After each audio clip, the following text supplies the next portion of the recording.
That's the fucking truth. Holy shit. You know, man, I told you, when I look at your pictures, you have the best Instagram, one of the best. It just never ends.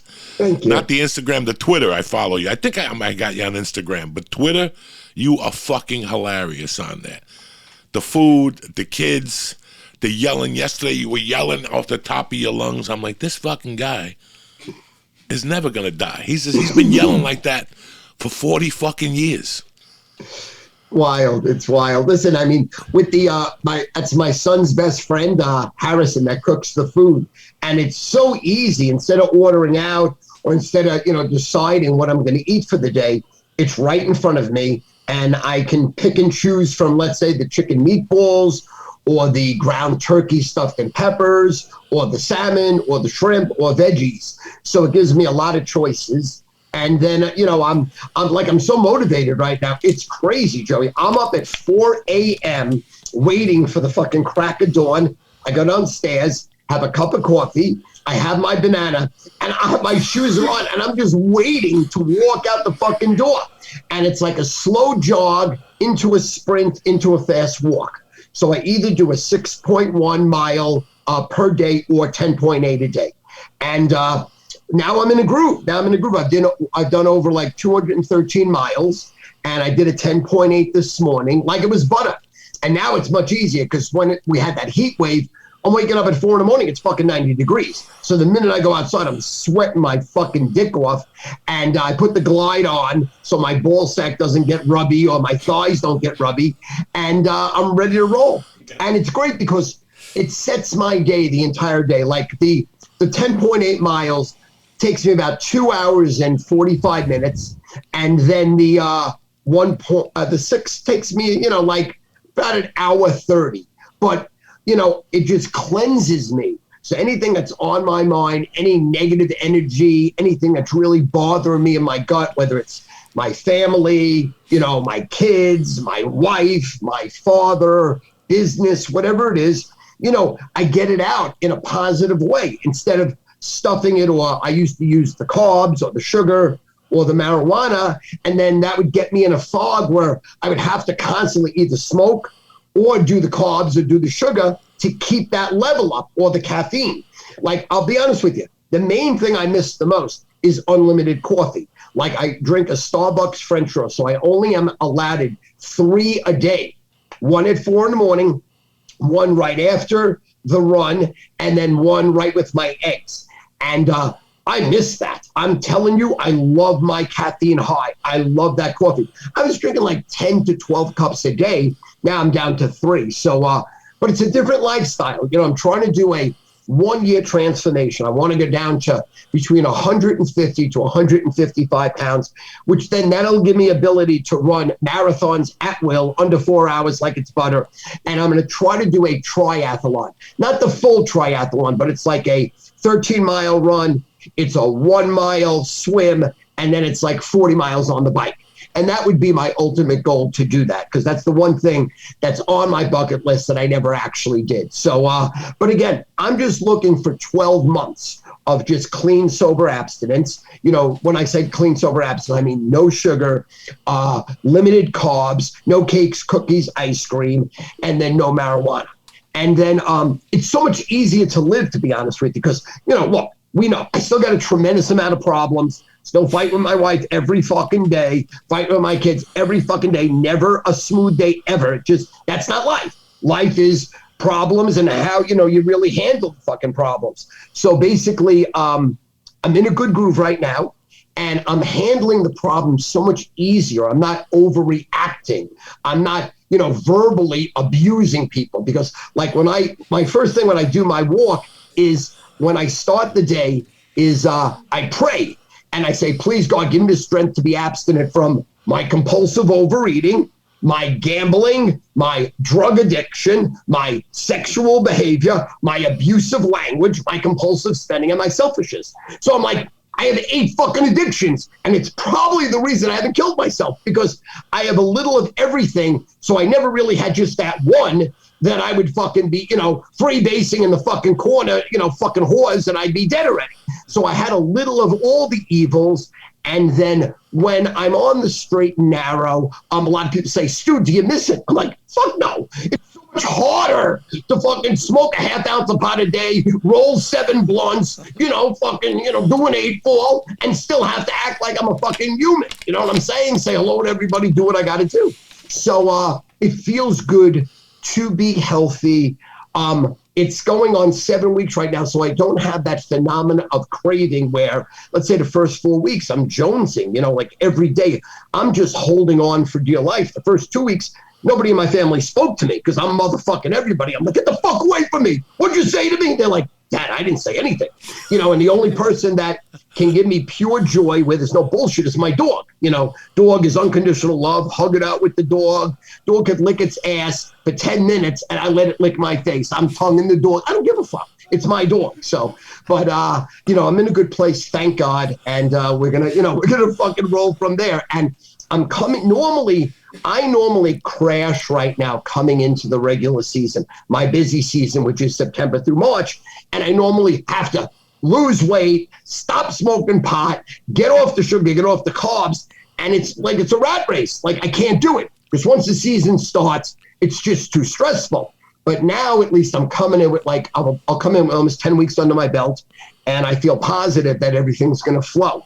So I'm looking forward to it. And then I just went online now. I saw that is this your first book you ever wrote? Yes. The only book. I didn't really write it. I helped Erica Florentine write it. Jimmy Florentine's sister he used to have a show over at Barstool. Oh, wow. That's amazing. Yes. So you dictated it to him and he wrote it. I had to fucking outline it. I had to cry. You got to do all that shit when you write a book because for like 3 years you rub your fucking face in dirt. You're talking about your past and it's bringing you back and you're getting those feelings sometimes. It's very tough. The first fucking 5... Well, listen, I've been trying to write that book, How I Tried to Quit Cocaine. I've been trying to write that book for 10 fucking years. And it finally took. Right. I found somebody who I could work with. Very interesting. I would love to do it again. I would love to write a couple books about different things in time. I'm no fucking... what's that guy in Cuba that wrote the boat? I don't know. Whoever. That guy used to drink pina coladas on the beach. Not Shakespeare. Hemingway. I'm no fucking Hemingway, but, it's interesting to write, Stu. And everybody has an ability in them. But if you keep buying books to teach you how to write, you're never going to be a writer. The easiest thing, I realized after 10 years, just fucking throw away the books and put pen on that paper. Right. Well, let the notebook boo you until whatever, and then you start getting better and better, and next thing you know how to outline. I called authors. I spoke to different people. It was rough. It beat me the fuck up, to be honest with you. It really made me a different person because you're constantly looking at your fucking life every day. Right. No matter, nothing really, like you start comparing shit and you're like, you know what, I couldn't wait when the book was finished.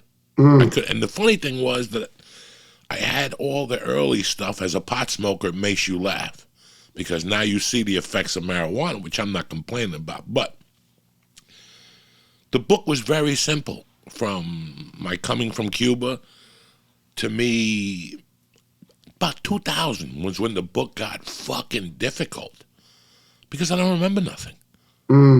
I don't remember I remember The Longest Yard. I remember, Mad TV.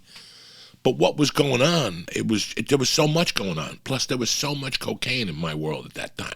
I was trying to do comedy and continue a fucking junkie lifestyle, and there was the end. You could see that the end was either I was going to die or I had to quit comedy. I was starting to get jolts in my neck. Like every time I do a fucking line, I get jolts in the middle of the night and then the next day. So I knew something was going to break. But the book has been a great experience. I can't wait for it to come out. I got 1 more month with legal because now is when they ask you, now we're going into a different chapter, there's 3 things. There's like early life, criminal career, and then comedy. We broke it into 3 things. So by the time I got to like the criminal career and shit, you got to tell what you did. And I wanted the audience to know how bad I had it. I wanted them to know how bad it really was. I push it aside. Then my buddies call me and go, bro, I give you credit. I remember seeing you when you were 17 and you were raising yourself. You were raising yourself. I mean, that's never been done before. You were raising yourself. And so all those things combined, like, I'm fucking ready. You know, you go through it. But that was the hardest thing. It was 2000 to fucking recently. It was horrible. So we had to take our time and research shit. But now lawyers are calling at people because, you know, they want to know if people are dead. I can't be telling stories of robbing people in Harlem. You know, chasing some drug dealer down the West Side Highway. You know, they're like a little scared. And I understand. So we've cleaned up some stuff. Now we're about to clean up some more stuff. And then that's it. But still, I'm like, it's very, I don't know how, what you're doing inspires me. Nice. You know, I don't want to quit smoking pot. So that's my thing. I'm not, let me tell you something, Stu. I'm not smoking the pot I was at all. There's no reason to quit. This is like 2 bong hits here and 1 fucking freeze pipe hit at night, and I'm done. Once in a great blue while, if I have insomnia, I'll roll a fucking joint. Right. But I haven't rolled a joint in fucking months like that, you know, like I used to. So I've cut down, and people at home don't really understand what you're saying at times, how intense your life is. This ain't no fucking joke. If you look at stress and stuff, I think after I met you in 91, I clocked you at 10 years because you were such a high energy guy. You can't continue that pace. But people don't know there's a yin and a yang. And guys like you utilize yin and a yang. When we have the yang, we go all the fuck out. But when we're off camera, we're laying down with our feet up, petting the fucking dog. People think guys like you and I are out at night eating somebody's asshole, snorting coke, lighting their pussy on fire. I mean, I'd like to do that if I still could, but I can't. I'm you know. So it's very inspiring what you're doing, Stu. Thank you. And I see what you're doing. You're getting ready for football season, so you're your best. You've had a phenomenal fucking baseball season the last weeks. You've been totally on fucking fire the last 2 weeks of baseball. The totals, I mean, you know, and it's hard what you do. It's very fucking hard, but I see the 30-year experience when you give out your picks. I understand now. I see what this motherfucker's doing. He's a savage. Right. So, I mean, like with the thing I miss, like I miss rolling the blunt. I miss hanging with my kids and smoking because for me, smoking like brings me back to a child again. I'm fucking 61, but I roll a blunt and I'm smoking. I'm telling stories with people and I roll a second blunt. I roll a third blunt. I take 1,000 milligrams of edibles and people are looking at me like, are you fucking retarded? What's the matter with you? Aren't you high? I'm like, yeah, but I just love it. I almost love the act of doing it.